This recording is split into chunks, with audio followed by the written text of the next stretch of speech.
Hey, it's Charles. Today I am sitting down with Ryan Holiday, who is an author and speaker. You might know some of his books, Obstacle is the Way, Ego is the Enemy, and his new upcoming book, Stillness is the Key. I'm super excited. Let's go talk to him.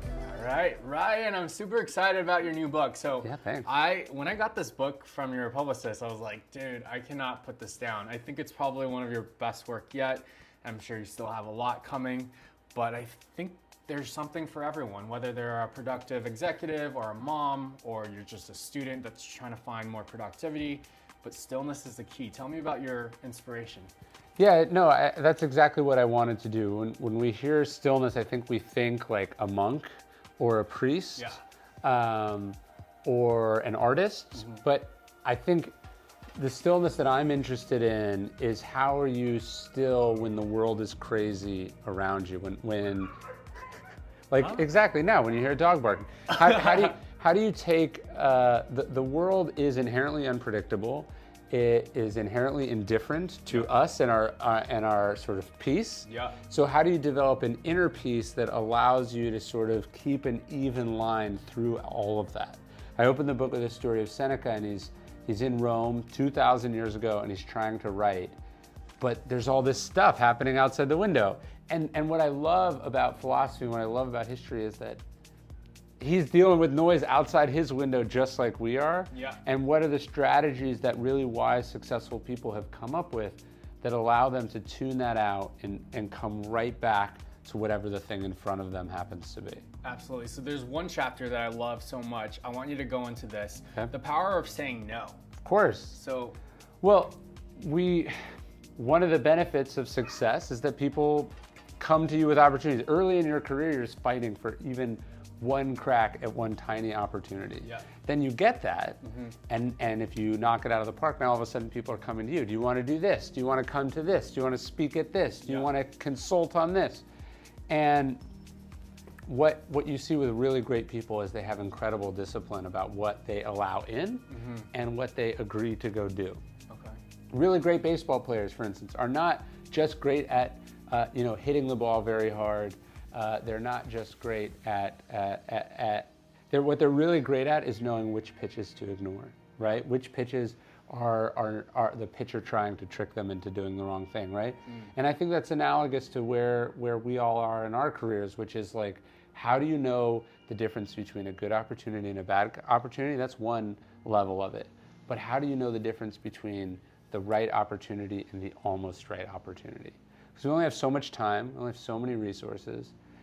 The things we're trying to do are so hard that you really can't do more than one of them at the same time. So I have lots of book ideas, for instance, but what's the right book for me? Yeah. Right? What's the right timing for that book? Yeah.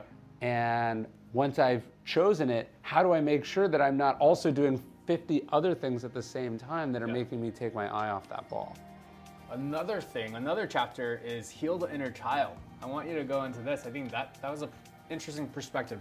The book is broken up into mind, body, and spirit. You know, and I love that because you kind of go into different kind of pillars. If you want stillness, if you want inner peace, it's not just getting soundproof windows so no external noise can come in. It's not just about saying no to outside things. It's also about how you feel inside, right? So, it doesn't matter how great the life you've built is. It doesn't matter how quiet, you could live in a secluded cabin in the woods, but if inside you've got these emotional issues, this pain from early on in your life or just from experiences in your life, that peace is going to be very short-lived. And I was interested, there's this story about Judd Apatow, and he was talking about how he's working on one of his movies, and he was in this sort of knockdown, drag-out fight with the studio. You can't tell me what to do, like, why are you trying to do this? And it occurred to him that the studio was not his parents. That he had an antagonistic relationship with his parents. Yeah, authority figures, Yeah, who divorced when he was young, who were maybe a little bit overbearing, or tried to interfere with his life. And so when the studio executive was trying to say, hey, can you shorten the movie, or hey, can you cut this scene, that the audience testing says it's not working, he was thinking, you can't tell me what to do, Dad, or I'll show you, Mom, or you're not the boss of me. Yeah. And I think everyone can relate to that. We end up getting super angry or super worried or super insecure about things that have nothing to do with the task, with the actual thing in front of me. When I get notes back from my editor, am I seeing notes from a person who's genuinely trying to make the book better? Yeah. Or am I thinking, this is like another one of those teachers that never believed in me, that tried to make me more like everyone else, or whatever it is, right? So you have to, what I'm saying is that stillness is not just a matter of meditating. It's not just a matter of lighting some incense or putting on a white noise machine. It's also making sure you're doing the real work on yourself, whether that's going to therapy or that's just, opening up and being vulnerable about this pain that you have in your life, because again, mental stillness is not worth much if your heart is aching. Yeah. How do you find stillness? I find it paradoxically and most often in movement. So like I went... We share something. We both love to swim. We both love to swim. I went for a mile swim this morning. I went for a swim too. Where'd you swim? I just swam at the Equinox in Westwood. But I love that. I remember, so when we first met, I remember at Nobu, Malibu, and this is when I just first started swimming. And I remember something you said to me, Ryan, that really stood out. Because it wasn't about, you told me it wasn't about the speed. It wasn't about, like tracking how fast you go or like, how much you go or whatever. And it's just about being present. And something that I took on was ocean water swimming. Yes. That was one of my biggest fears, actually, swimming in the ocean, the unknown, right? Yeah. In the abyss. Could and be like sharks in there. Yeah, sharks. And like a fish touches me, I just like probably sink down. But something I fell in love with is just the act of being present in the water. And that to me brings stillness. I think there's something beautifully meditative and rare about swimming, right? It's totally immersive, so it's almost like womb-like. There's a sensory deprivation element to it. There's no screens, right? There's no sounds. Yeah. You're just fully present and engaged in the activity. No music. You're not looking. There's not even anything to look around at. You're just doing the thing. And so I tend to like lap swimming a little more than open water swimming. Although in Austin we have this amazing pool called Barton Springs. Yeah. I'm gonna come visit and I'm gonna come swim. It's an eighth of a mile, so it combines to me the best of open water swimming and lap swimming. But just the act of doing this sort of repetitive thing that's low impact. Your heart is pumping, but it's not like it's sort of peak anaerobic levels, and to me, it's one of the most meditative things that I do. But I also like running. I think running does it for me. Yeah. Walking does it for me. The idea is like, how do you put your body in motion in a way that slows the mind down? I want people to know that stillness is not moving to an ashram or, it doesn't just have to be a 30-day silent retreat. You can get it anywhere. Yeah, you can get it anywhere. You can get it walking around the parking lot of your office building. Yeah. There's lots of ways to get it. But for me, every morning starts with a walk, and then every afternoon is typically a run or a swim or a bike ride. And so that endurance element of it is just a big part of my stillness routine. Another chapter in Stillness as a Key is building some sort of routine. Mm-hmm. And I love having some sort of routine, even though we travel so much. Yeah. It's like you still have, for me, I call them non-negotiables. Yes. Things that I do before I check my email just to center myself. Okay. And talk about building a routine. Yeah, look, I think the world is inherently unpredictable. Yeah. And the more successful you are, the more options you have. Yeah. So this can be a recipe for a chaotic, disorganized, overwhelming life. And so the way to find stillness is to create order from all of those options, to limit the focus. So for me, it's not, what time am I going to wake up in the morning? It's, I'm going to wake up at this time, right? I like to wake up around 6 or 7. So I wake up at 6 or 7. And then the first thing I do is my son and I would go for a long walk outside. And so that's the first thing we do.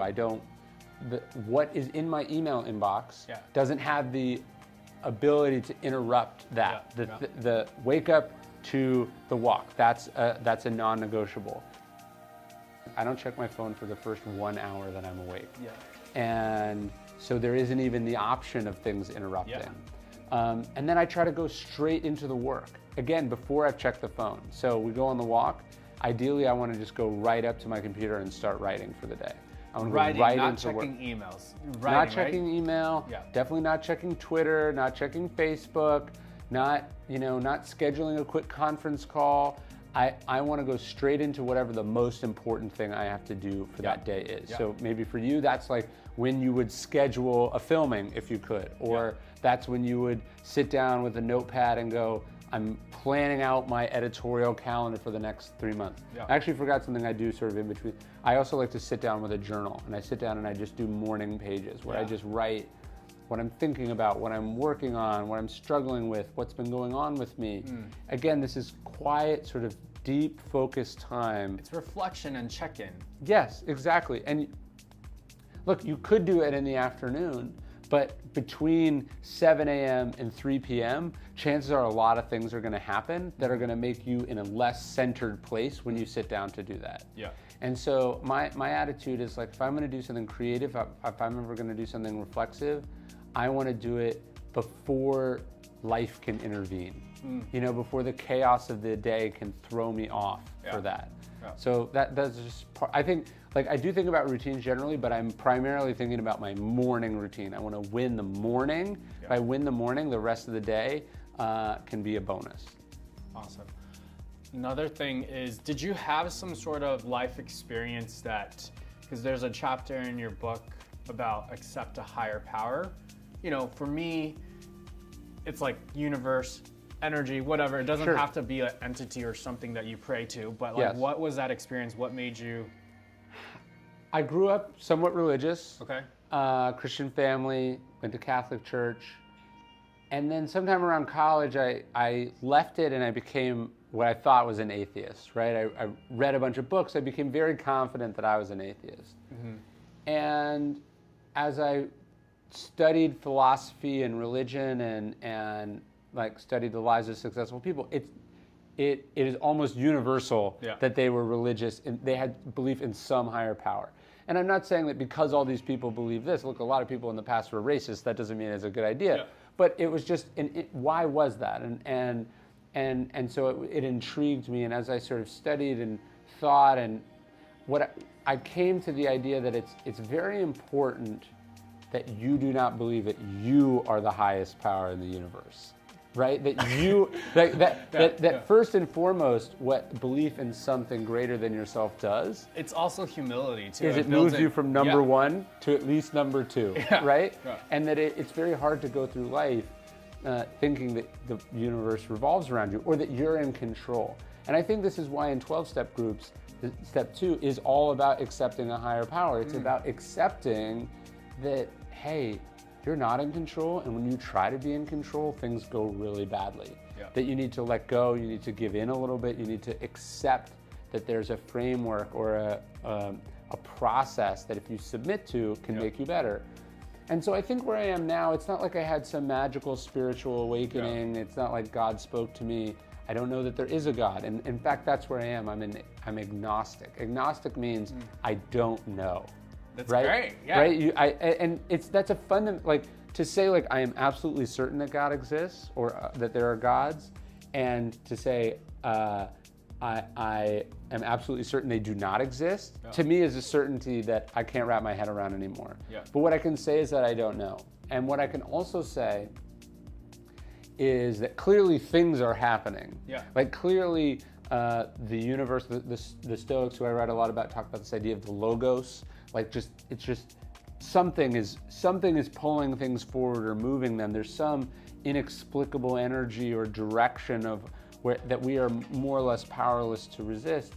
And so really our option then becomes to go along for the ride, right? Yeah. And that's kind of how I think about higher power now. I love it. One of your past books is called Ego is the Enemy. I have a question I feel like a lot of people want to know as well. What's the difference between ego and confidence? Yeah, when I wrote Ego is the Enemy, people would say, like, I get what you're saying. I see all the consequences that ego has for people. I see Donald Trump, I see Kanye West, or whatever. Yeah. But they go, but isn't a little bit of ego important? And what I realized is that they were conflating ego and confidence. If you don't believe you could do something, you're going to have a lot of trouble doing it. But just because you believe you can do something doesn't mean that you can. I think that's the Western culture, though. Like, Yeah. we're really much like, oh, if you believe it, you can do it. So I like to say, I don't have belief in myself. I have evidence. I've seen what I've done. I know what my strengths are. But I'm also very aware of my weaknesses, and I'm also very critical not to overstate these strengths, right? So I think you want to come to whatever you're doing from a place of confidence. I know I'm a good writer. I don't know that I'm God's gift to humanity. I don't know that this is a guaranteed bestseller. Yeah. And in fact, if I think those things, it's actually going to prevent me from putting in the work And just doing the work, yeah. and putting in the hustle necessary to make it succeed. So you want to come to these things from an understanding of, with a mix kind of confidence and humility. That's, to me, a much more potent cocktail than whatever, we've all met egotistical people, and it's just so obvious how they're their own worst enemy, as extraordinarily talented as they are. Yeah, but I feel like it goes back to one of your chapters is healing the inner child. It's Yes. a lot of insecurity, kind of, you just, But that's the inflating the irony when people are saying, like, isn't a little bit of ego important? They're mistaking oftentimes ego for confidence. Yeah. This is like what con men do very well, right? Yeah. That they've convinced you that they know what they're doing, but really there's no there there. Yeah, I love that. So I want to talk about your transition, because I've followed you from your days at, marketing at American Apparel, that transition, and then, being an intern or working with Robert Greene. Yeah. How was that transition, and how do you feel? Because I feel like that's also, a lot of people get tied to their careers, and this is what I do, and this is who I am, and this is my identity, right? Yeah. How were you able to, I feel like you almost surrendered into like, okay, there is a greater calling and maybe I should try this. Well, actually, this kind of goes to this idea of confidence, right? So I dropped out of college when I was about 19 or 20 years old to work for a great writer named Robert Greene. So that was obviously like the scariest thing that I'd done in my life at this point. It's, in retrospect, a very first world scary thing to do. How did you meet Robert at the time? I'd been working with another author, and they were friends, and Robert needed a research assistant. And so it was this like kind of opportunity of a lifetime. Yeah. And I thought, I'm going to leave my scholarship, I'm going to leave my school, my parents are going to like basically disown me for this, but it was worth it, right? That's what I thought. In retrospect, not as scary as it seemed at the time, but to a 20-year-old, I don't know anything. Yeah. It was terrifying. But it worked out, right? And it worked out because I put in the work, because I took a risk, because I didn't quit, because I was willing to learn. So I had some understanding of what I was capable of from that experience. So when I'd gone on, I had a marketing career, I worked at American Apparel, I had a business advising a lot of different authors and brands. When I decided I wanted to write my own first book, I was leaving a lot of that behind, or at least it felt like I was walking away from a sure thing to a less sure thing. Because you had to say no to make time for your own yes. Right? Yeah, exactly. And it was, who knows if you're going to succeed at this really hard thing. But the fact that I'd taken a big leap like that in the past made it okay, made me have confidence that, again, if I don't quit, if I'm willing to learn, if I work hard, I had confidence in my ability to do that. So a lot of times people are like, well, I want to quit my job and open a yoga studio. Well, what have you done in your life, or what steps have you taken while you have this job that have given you confidence that this will work out?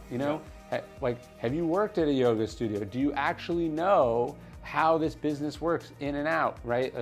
What relationships do you have to follow? Like, how have you, the transition that you make or the risk that you take, that can't be like the first time you've ever done something like that. And you shouldn't be doing it totally blind.